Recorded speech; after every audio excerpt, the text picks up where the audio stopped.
Assalamualaikum warahmatullahi wabarakatuh. Perkenalkan, nama saya Zahra Putri Ramadhani dari kelas 12 MIPA 7. Saya akan menjelaskan materi tentang peluang kejadian.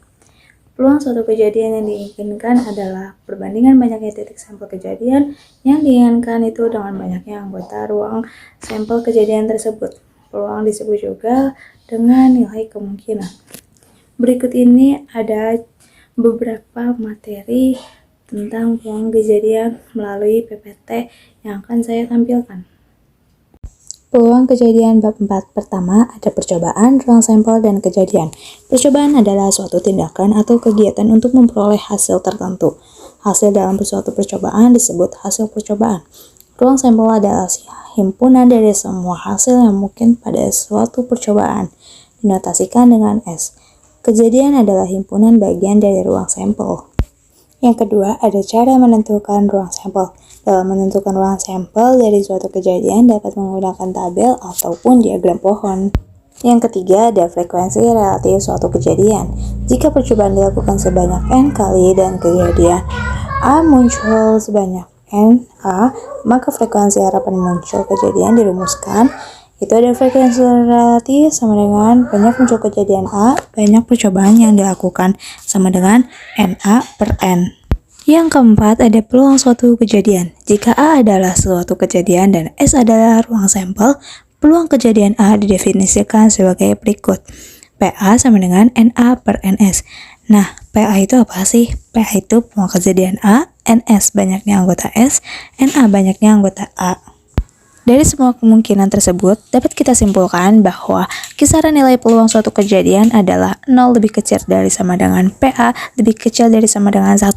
Dan jika A peluang suatu kejadian sama dengan 0, PA sama dengan 0 artinya kejadian A mustahil terjadi. Dan terakhir, jika A sama dengan S, peluang suatu kejadian sama dengan 1, artinya kejadian A pasti terjadi. Yang kelima adalah peluang komplement suatu kejadian. Adalah kejadian dari tidak terjadinya kejadian A. Komplement A ditulis dengan A aksen. Di sini ada rumusnya, bisa kita lihat PA aksen sama dengan 1 dikurang PA, atau PA ditambah PA aksen sama dengan 1. Dan yang keenam ada frekuensi harapan. Adalah hasil kali peluang suatu kejadian dengan frekuensi atau banyaknya percobaan. Frekuensi keharapan dirumuskan sebagai berikut, bisa kita lihat dalam layar. FH A sama dengan PA dikali N, atau FHA sama dengan NA per NS dikali N. Di sini ada contoh soal dari peluang kejadian.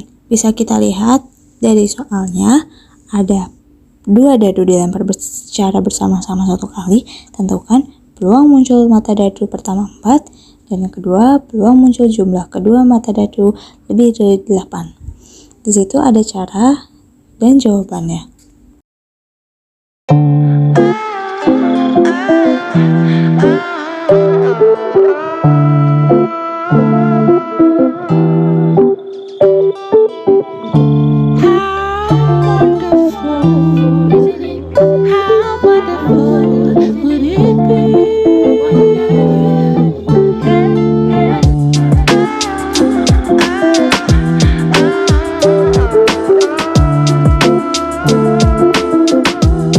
Yang kedua ada peluang kejadian majemuk. Yang pertama ada peluang dua kejadian saling lepas.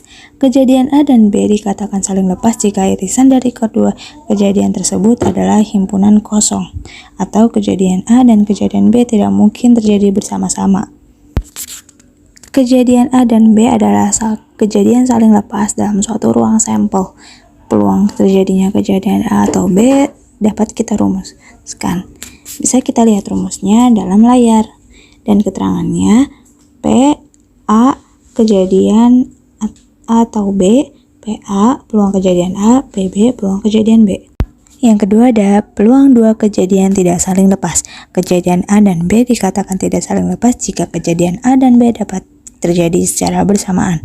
Jika kejadian A dan B adalah kejadian tidak saling lepas dalam ruang sampel S, peluang terjadinya kejadian A atau B dapat kita lihat dalam layar. Ketiga, ada peluang dua kejadian saling bebas. Dua kejadian A dan B dikatakan saling bebas jika kejadian A tidak mempengaruhi terjadinya kejadian B dan kejadian B juga tidak mempengaruhi terjadinya kejadian A. Jika kejadian A dan B adalah kejadian saling bebas, peluang terjadinya kejadian A dan B dapat kita lihat dalam layar. Dan yang terakhir ada peluang dua kejadian tidak saling bebas. Di sini bisa kita lihat dalam layar. Dua kejadian A dan B dikatakan tidak saling bebas jika munculnya kejadian A dan mempengaruhi peluang terjadinya kejadian B. Dan sebaliknya, di sini ada dua syarat dan dengan aturan. Bisa kita lihat dalam layar. Dan yang terakhir ada contoh soal dari peluang kejadian majemuk. Bisa kita pahami dari dalam layar tersebut.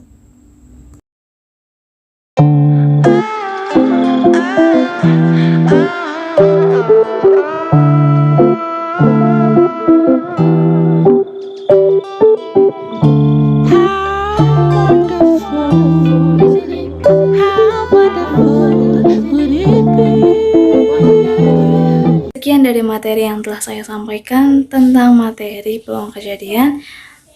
Terima kasih. Wassalamualaikum warahmatullahi wabarakatuh.